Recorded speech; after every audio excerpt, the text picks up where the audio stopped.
Hello there. Contrary to popular opinion right now, I personally believe Tim Burton has been on quite a roll lately. Yes, I even liked Dark Shadows. Hey, don't switch off the video just yet. I'm not here to talk about that one. I'm going to discuss a different film of his that, despite receiving positive critical acclaim, the audience reception has not been quite as pleasing over the years. That movie is Charlie and the Chocolate Factory, which I actually consider one of his best, and I'll explain why. The story of Charlie and the Chocolate Factory revolves around our title character, a poor boy named Charlie, who goes to a magical factory run by the mysterious and slightly nutty Willy Wonka. To start with the character of Charlie, I like how Freddie Highmore plays him as a good boy. He has been criticized as being too much of a goody two-shoes, but it fits into him obviously living in an environment with loving parents and grandparents. His family may not be wealthy, but he's been taught good morals and in contrast with the other children we meet. For the 4 other children that visit the factory, Tim Burton and the excellent child actors manage to walk that line of making them despicable and horrible, but they never become irritating, and they are actually very well developed. Augustus Gloop is the least rounded of them, no pun intended, as he has less screen time than the others. However, the point still comes across with him. He's shown as a greedy boy, but the criticism leveled towards him by Burton and screenwriter John August is not that he eats a lot, but rather because he thinks only of himself, as evidenced by this scene. This is true of the other children as well, but in different ways. Violet Beauregarde is shown to be a competitive girl whose constant gum-chewing and trophy-winning has led to a superiority complex, and it's funny how the mother seems to almost give her own love of winning to her daughter. Veruca Salt is just plain spoiled, and uses her own wealth as a personal gain to achieve whatever she wants. The father himself gets a nice lesson in falling for his daughter's continuous requests.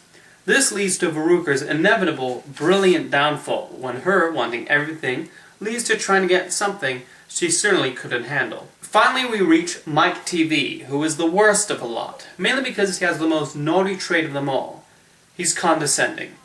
Rather than using his brains to better the world or use his imagination, he uses it to belittle others who he feels smarter than.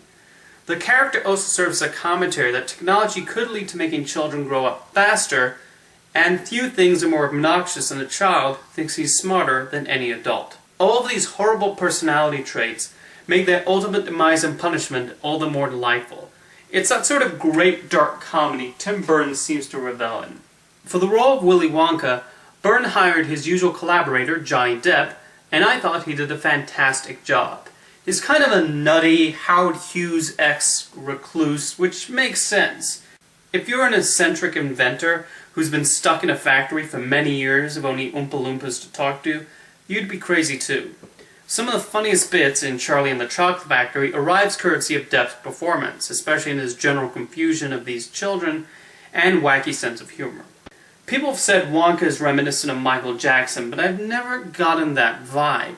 I was more reminded of Depp's earlier portrayal of famed B-movie director Ed Wood, this wide-eyed individual with wild ideas and endless enthusiasm for his work. I also really like the element of Wonka's relationship with his father. In addition to Christopher Lee's pitch-perfect depiction of his dentist father, it also ties into how different Charlie's parents and Wonka's parents are to the horrible children's families. While the Gloops, Salts, Beauregardes, and TVs succumb to their child's whims, Dr. Wonka and the Buckets handle their parenting because they want their children to have a good future. I think the scene where Willy reunites with his father is very touching, especially when we find out his actions, while seemingly mean, were for a reason. One almost wonders whether that one chocolate ball was not melted in a fireplace on purpose. Being a Tim Burton film, there's a strong visual aesthetic that is very much his. As a fan of his style, I love the look of Charlie and the Chocolate Factory. But what makes it special are the little details. Each room in the factory is different from the previous one, for instance. The candy room actually looks like the food is edible, even though it's set decoration. Looking at that chocolate river, I guess you cannot really blame Augustus for throwing himself in there. It doesn't even look like a factory, but rather an entirely new magical world, so kudos to Alex McDowell for doing a fantastic job of bringing it to life. I also like the depiction of Oompa Loompas as played by the same actor multiple times. It gives them a certain unity and adds further to the whimsical nature of the factory and Wonka's world. Speaking of which, I think the musical numbers are a lot of fun, as aided by the amazing choreography and the songs by Danny Elfman. I like the decision to give each song its own unique style, ranging from Bollywood to rock to disco. The cheeky lyrics are especially delightful and provide a great commentary on not only children, but the parents who raise them. It's not just the children who are criticized for their behavior, but their parents get a good amount of blame for how they turn out. In addition to being very clever, it fits into the overall theme of family that runs through the flick. The story as a whole has a timeless feel, while also having a twisted comic feeling in how the various children are dispatched. This is the sort of tale that perfectly fits into Tim Burton's sensibilities. There's always something magical and imaginative happening on screen, and the humor is consistently hilarious.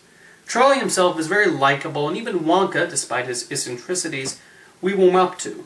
The whole story is that classic sort of fairy tale, where a magical fable is mixed with social commentaries and how certain aspects have ruined the way we behave, plus the importance of family and imagination.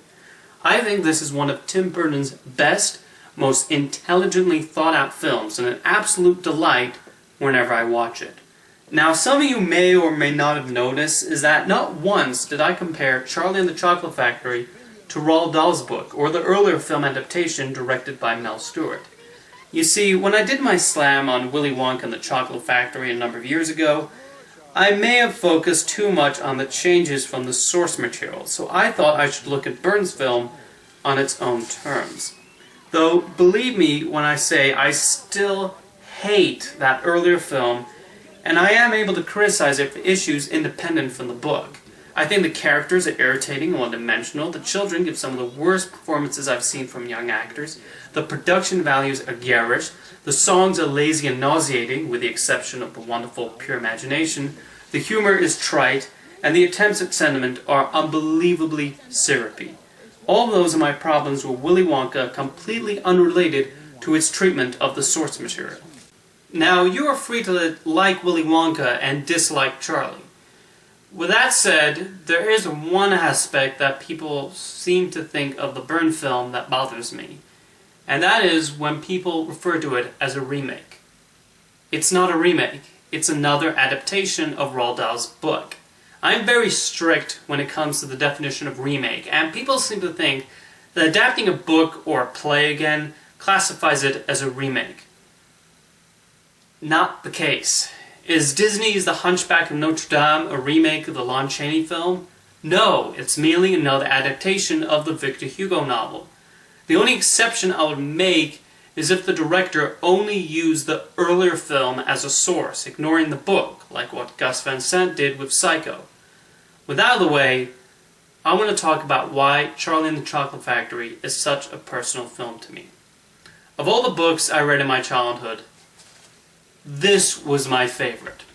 I love this book, and yet Willy Wonka and the Chocolate Factory never clicked with me. And the older I got, the more I hated it.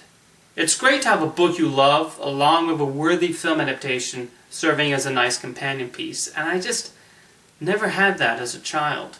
For years I imagined what a new adaptation would be like, and unbeknownst to my young self, the Roald Dahl estate was working to make that a reality. Dahl hated the Mel Stewart version with a raging passion, and so after he passed away, his wife and daughter got to work on making a new film adaptation, closer to Dahl's vision. And Warner Brothers is something rather unique in that Dahl's family was given complete creative control. A number of directors were attached to make it at some point, ranging from Gary Ross to Rob Minkoff to even Martin Scorsese. Finally, Tim Burton was brought on board, and this is when I first heard about this project, and I thought he was a good choice based on his work on the likes of Beetlejuice, Batman, and Big Fish, not to mention having produced James and the Giant Peach. When I read that he was like me in the sense that he was a fan of the book who hated the earlier film, I got really excited. When I found out he specifically instructed the screenwriter to not watch the earlier film, I got even more excited. Could this finally be the film adaptation of Charlie and the Chocolate Factory I've been waiting for? I, of course, went to see it on opening weekend, and believe me when I say I would have been the first one up in arms if I did not like it. However, what I saw continues to astound me to this day. Tim Burton so captured what I envisioned when reading the book, it was like the images on screen were being projected from my own brain rather than the booth upstairs. Everything was so close to what I imagined, and I was so happy walking on that screening. The only element that I, of course, didn't think of was the subplot involving Wonka's father, as that was not in the book. However, that was a case of something exclusive to the film version that added to the material rather than detract from it. To me, Charlie and the Chocolate Factory is the perfect example of how to do a film adaptation. It respects the source material while still doing the necessary changes to have it work as a feature film. If I ever meet Tim Burton, the first thing I'll do is thank him for making this movie. By making this, he had no idea how much he made a young boy's wish come true. Or maybe he did, considering his thoughts on the book and earlier film adaptation are fairly close to my own. When thinking about it, I come to the realization that if you love the 71 version, but hate this one, and it's okay if you do, it all comes down to it not being made for you. Tim Burton did not direct it, and Felicity Dahl did not produce it for fans of the older film. It was made for people like me, who loved this story and waited years for film adaptation that bit closer to how we envisioned it. Once again, thank you, Tim Burton, so very much.